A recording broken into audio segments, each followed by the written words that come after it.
आजा. Oh my God! Look at you.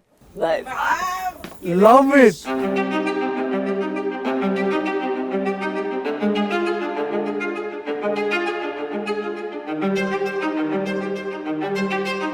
Long years ago, we made a tryst with destiny, and now the time comes when we shall redeem our pledge, not wholly or in full measure, but very substantially.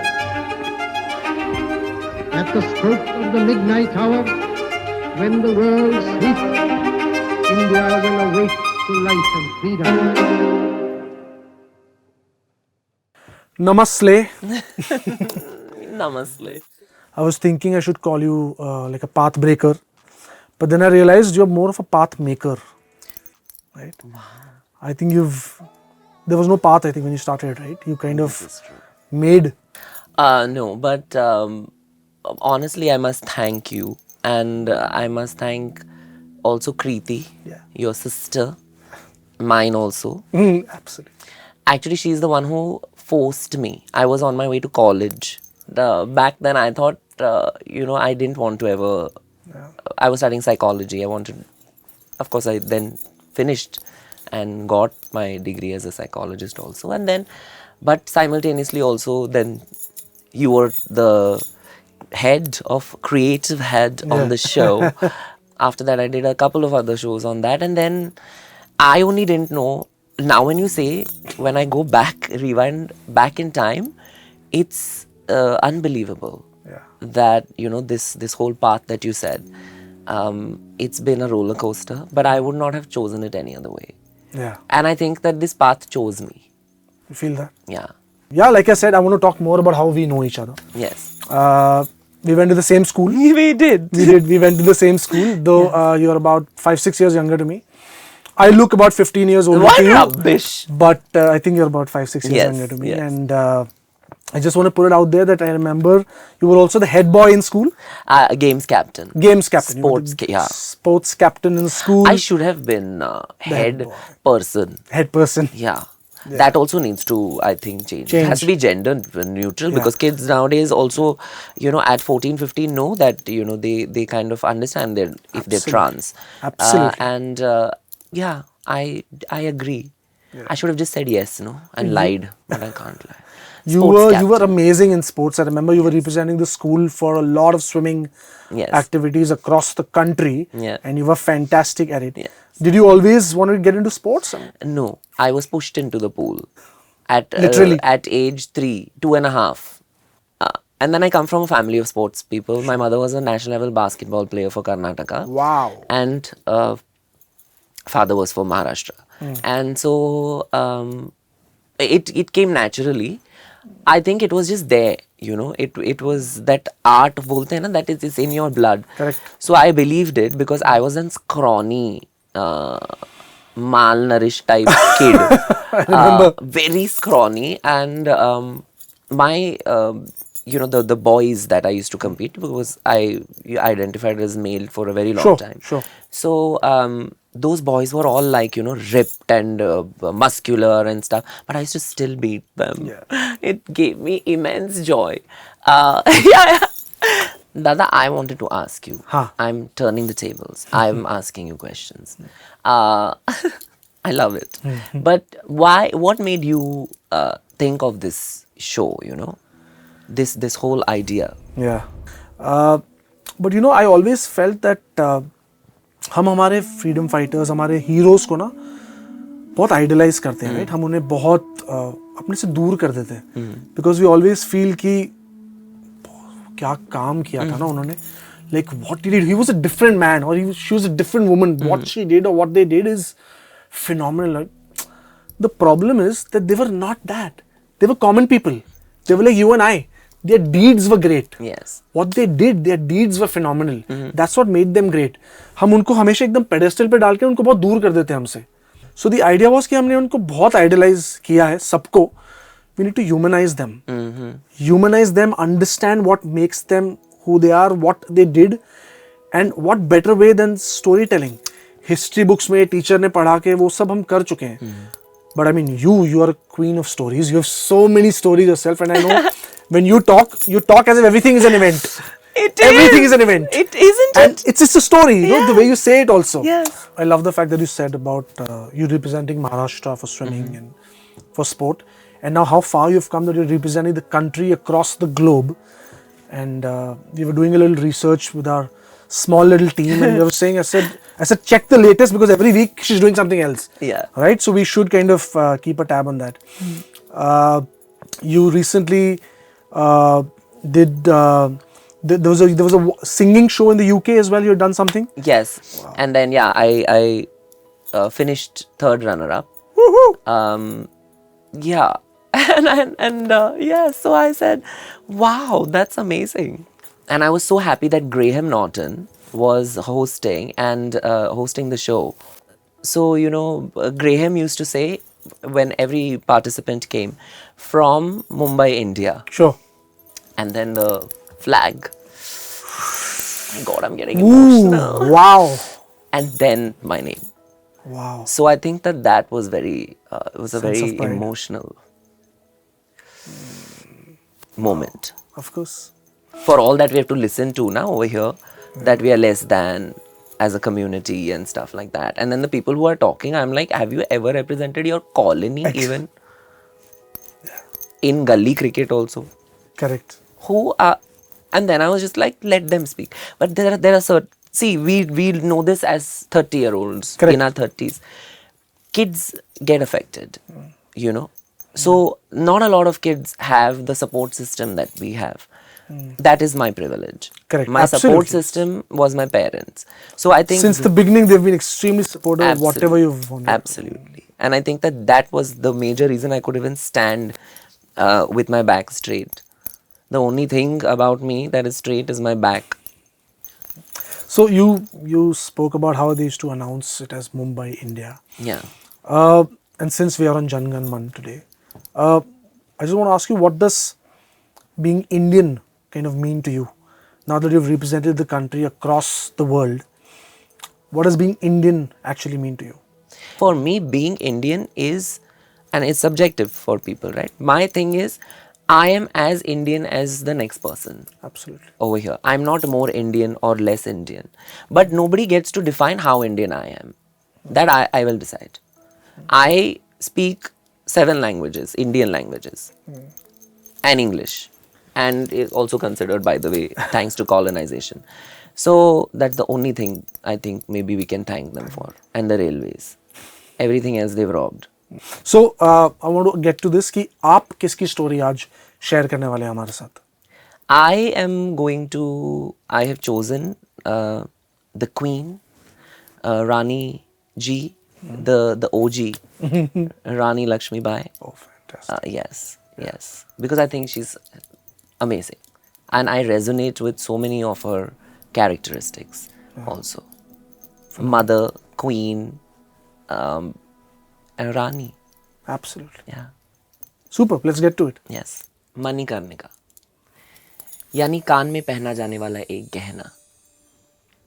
19 नवंबर 1828 को वाराणसी में पैदा हुई मणिकर्णिका देश का गहना थी. मणिकर्णिका को सब प्यार से मन्नू बुलाया करते थे. 4 साल की उम्र में मन्नू ने अपनी माँ को खो दिया. पर उनके पिता ने ना कभी उन्हें उनकी माँ की कमी महसूस होने नहीं दी. मनु बचपन से ही बड़ी जिद्दी थी. पीछे हटना वो नहीं जानती थी. वो मत करो, लड़कों के काम है, बस ऐसा मनु से कह दे कोई. फिर क्या, फिर तो मनु मानती ही नहीं थी. गुड्डे गुड़ियों से खेलने के बजाय वो तलवार चला रही थी. ढाल उठाएगी तो खुद गिर जाएगी मनु, कहा करते थे उसे लोग. इसीलिए वो खुद ही को ढाल बना रही थी. मई 1842 में उनकी शादी गंगाधर राव नेवलकर से हुई और शादी के बाद उन्हें सब लक्ष्मीबाई के नाम से जानने लगे. 25 साल की उम्र में हम रिस्पॉन्सिबिलिटीज उठाने वाले होते हैं. Career, life, love, social media, followers, इन सब चीज़ों के बारे में कंफ्यूज होते हैं। पर 25 साल की उम्र में मन्नू क्लियर थी, उन पर झांसी संभालने की रिस्पॉन्सिबिलिटी थी, क्योंकि तब ही उनके पति गंगाधर राव चल बसे थे। पति को खोने के कुछ समय पहले उन्होंने अपने 4 महीने के बेटे को खोया था। दुख बहुत था, पर जिम्मेदारियां उससे बड़ी थी। पूरा झांसी उनके भरोसे था। झांसी का सिंहासन खाली था और इस खाली सिंहासन पर अंग्रेजों की नजर थी। गवर्नर जनरल लॉर्ड डलहौजी ने डॉक्ट्रिन ऑफ लैप्स नाम की एक पॉलिसी निकाली थी। अभी इस पॉलिसी के मुताबिक कोई भी इंडियन रूलर के अडॉप्टेड बेटे को या हेयर को उनकी प्राइवेट प्रॉपर्टी पर हक था, पर स्टेट प्रॉपर्टी पर नहीं। तो इसीलिए ब्रिटिश सरकार दामोदर को, जो उनके अडॉप्टेड बेटे थे, उनको झांसी का उत्तराधिकारी नहीं मान रही थी। लक्ष्मीबाई के बिना हो सके ऐसी कोई झांसी नहीं थी। अंग्रेजों को नहीं पता थी ये बात कि दुश्मन को हराए बिना मन्नू मानती नहीं थी। औरत है, हार जाएगी। अंग्रेजों का यही सोच विचार था। योद्धा है, खत्म करेगी या खुद खत्म हो जाएगी। स्वराज उसकी तलवार की धार था। युद्ध भूमि को वो आंगन मान चुकी थी, खून को वो सिंदूर मान चुकी थी। जब तक क्रांति लाती नहीं, तब तक मन्नू को शांति नहीं थी। वो रानी थी, वो मां थी। एक तरफ अंग्रेजी सैनिक थे, दूसरी तरफ वो अकेली एक सैलाब थी। अंग्रेजों ने ना उन्हें पेंशन का लालच देके झांसी छोड़ने को कहा, पर उन्होंने ब्रिटिशर्स का ये ऑफर ठुकरा दिया। रानी ने रिबेल्स की एक आर्मी बनाई, जिसमें कई औरतें भी थीं। रिबेलियन में वो भी सोल्जर्स थे जिन्हें पता लगा था कि जो बुलेट के केसिंग्स हैं वो पोर्क और बीफ फैट से बनाई गई हैं। 23 मार्च 1858 में ह्यू रोज और उनके सोल्जर्स ने झांसी पर हमला किया था। एक औरत का मुंह बंद करने निकले थे ये फिरंगी, पर मन्नू हलक तक लाई उनकी जान थी। मन्नू को युद्ध भूमि में देखना दुश्मनों के लिए सम्मान की बात थी। खून चाहे कितना भी बह जाए, ली उन्होंने आजादी की सौगात थी। दोनों हाथों में तलवार, पीठ पे दामोदर और मुंह में उनके घोड़े की लगाम थी। शौर्य और वीरता की मन्नू पहचान थी। कहते हैं कि उनके ही किसी अपने ने ब्रिटिशर्स को जाके उनके बारे में बता दिया था। उनकी ना एक वुमन कमांडर थी, झलकारी बाई, जो उन्हीं के तरह दिखती थी, और उन्होंने ब्रिटिशर्स को बेवकूफ़ बनाया ताकि लक्ष्मीबाई और दामोदर दोनों एक सेफ स्पॉट पर जाके दे कुड बी देयर। दादा, झांसी फोर्ट में एक जगह है जहाँ से कई फीट नीचे उन्होंने दामोदर को अपने पीठ पे लेकर घोड़े के साथ ब्रिटिशर्स से बचने के लिए एक छलांग लगाई थी। आप मानेंगे नहीं, अगले 24 घंटे में उन्होंने लगभग 102 मील की दूरी तय की और रानी लक्ष्मीबाई पहुंच गई कालपी। फिर और कुछ रिबेल्स को अपनी आर्मी में शामिल करने के बाद रानी ग्वालियर पहुंची, जहां के राजा जयाजीराव सिंधिया ब्रिटिश को सपोर्ट कर रहे थे। लेकिन उनकी फौज रानी के साथ जुड़ गई। रानी के बारे में इंफॉर्मेशन मिलने के बाद ब्रिटिश आर्मी भी ग्वालियर पहुंच गई। उस दिन मानो सूरज भी क्रोधित हो उठा था। युद्ध भूमि आग उगल रही थी। मन्नू लड़ रही बनके मिसाल थी। सामने से वार कर छू भी नहीं पा रहे थे उन्हें अंग्रेज, इसीलिए अपनाई उन्होंने पीछे से वार करने की चाल थी। खून में लथपथ मन्नू ने फिर मंदिर में जाके शरण ली थी। अंग्रेजों की परछाई भी वो अपने शव पर चाहती नहीं थी।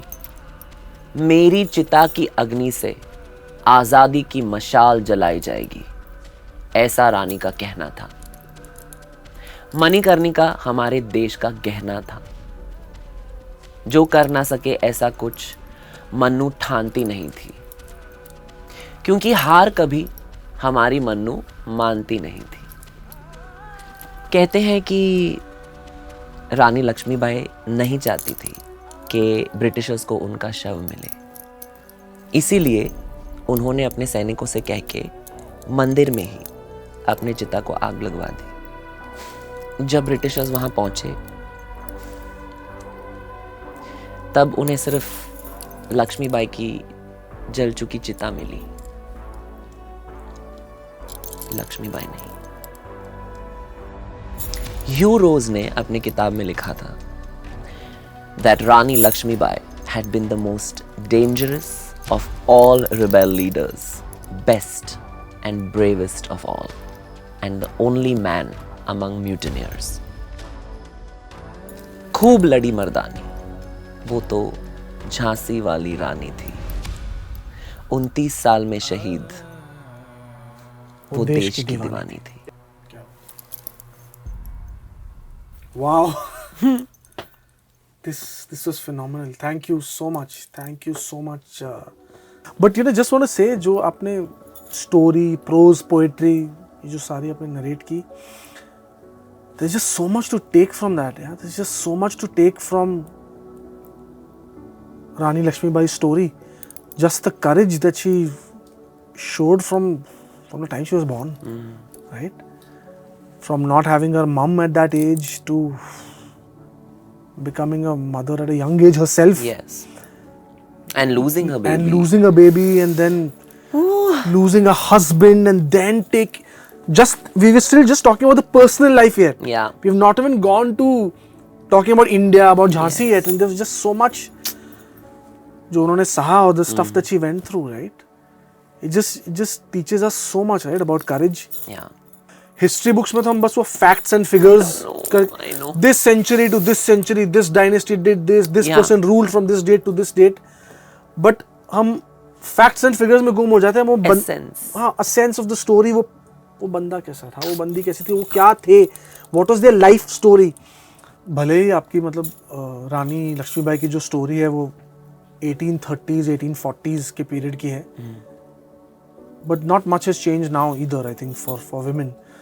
But just kind of helps put into perspective कि उनकी journey, उनकी fight जो तभी थी, where the times were completely different. Absolutely. Must have been 100 times more difficult at that time. और आपने बहुत beautifully उसे वो lines में कहा और लिखा है. How is it for you now? I mean, now the fact that you narrated this, how do you feel? I feel good, happy. मुझे अच्छा लगा कि आई कुड रिविजिट जो इतनी एक स्ट्रॉन्ग हमारे हिस्ट्री की एक बहुत ही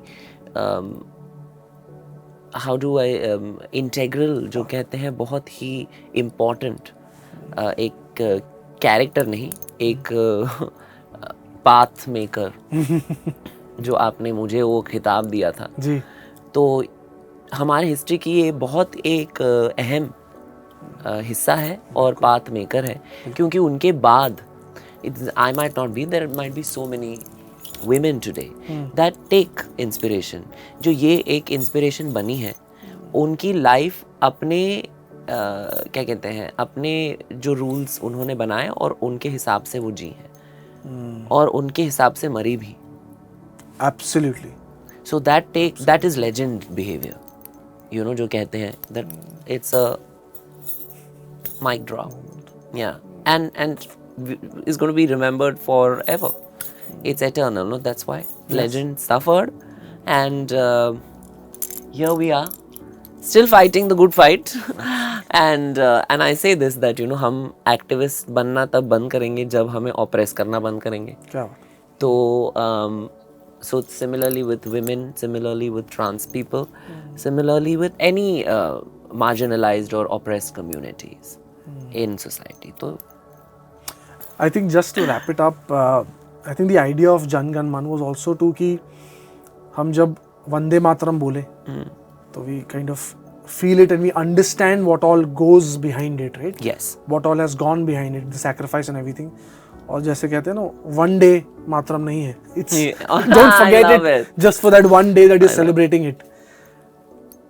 When you say Gan Man, when you say Vande Mataram, when you say Jai Hind, don't just say it. I mean, yes, feel it, understand it, read about it, man. It's patriotism is cool. it is. It absolutely is, and I completely agree with everything you said. वो डालते थे ना हम, क्या कहते हैं उसको? Quotes. नहीं, same. क्या था वो? Ditto. Ditto. Ditto. Ditto marks. Ditto marks. तो आपके speech के बाद ditto marks. You know, Thank so you. I loved it. Thank you for Thank having you so me. much. Thank you for coming here for the love of me, and thank you. Love you, man. Thank you. Love you so much. Yeah.